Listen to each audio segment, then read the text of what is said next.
विपक्ष सत्ता पक्ष पर लगा रहा है, उसे निराधार सत्ता पक्ष बता रहा है।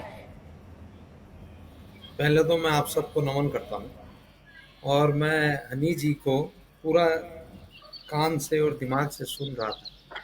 तो मेरे काफ़ी नॉलेज रखती हैं, इनकी बातों से लगा है।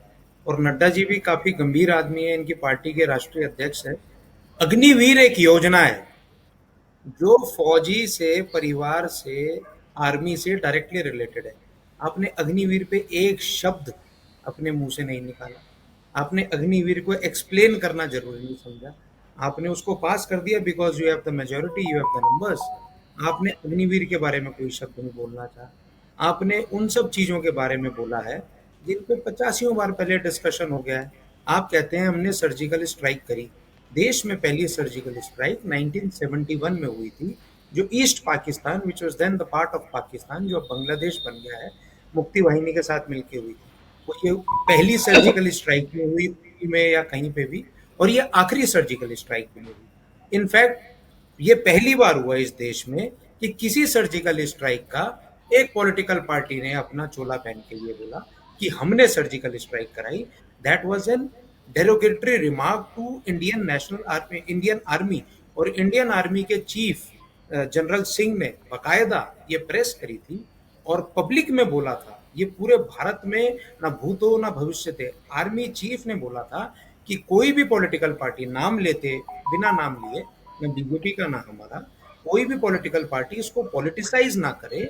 This is a routine process of army. एक बात। अब हम बात करते हैं अग्निवीर की, क्योंकि यहाँ पे सैन्य बहुल क्षेत्र है।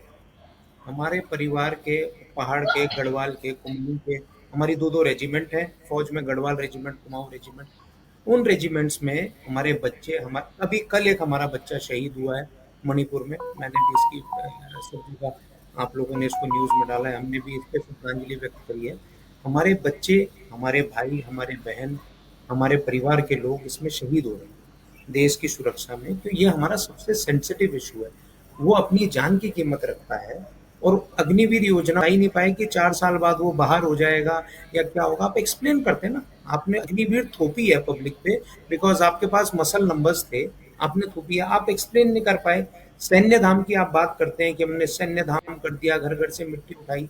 ये जो सैन्य धाम है, जिसको यहाँ इन्होंने देहरादून में अभी एक सैन्य धाम करके बहुत बड़ा इनॉग्रेशन और एक प्रोग्राम किया था।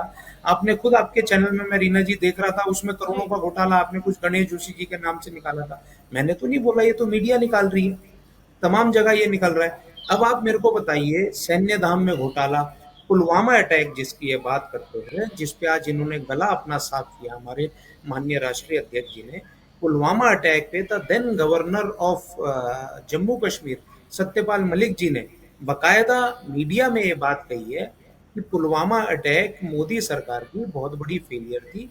इंटेलिजेंस से रेगुलर ये इनपुट आ रहा था कि इस एरिया और इस एरिया जहाँ पे वो गाड़ी जब पास करेगी वो बहुत सेंसिटिव एरिया है। तो एकदम से आपने जो जवानों का कॉन्वॉय निकाल दिया। हमारे कितने उसमें जवान ठीक है, शहीद हुए सिर्फ इसलिए। आप मेरी मैं बात जवाब सुनिए। दूं रीना जी। ठीक है, जवाब लूंगी। हनी पाठक जी, कंप्लीट होने दीजिए। हनी पाठक जी, मैं आपसे सिर्फ इतना पूछना चाहता हूँ और आपके माननीय राष्ट्रीय अध्यक्ष जी से इतना पूछना चाहता हूँ। ये चुनाव उत्तराखंड में 5 लोकसभा सीटों का है। आप कहते हैं कि हम उत्तराखंड में डबल इंजन लाएंगे। हमारी बेटी अंकिता भंडारी पे ये क्यों नहीं बोले? विधानसभा भर्ती घोटाले में सैकड़ों लोग इन्होंने अपने रिश्तेदार लगा दिए।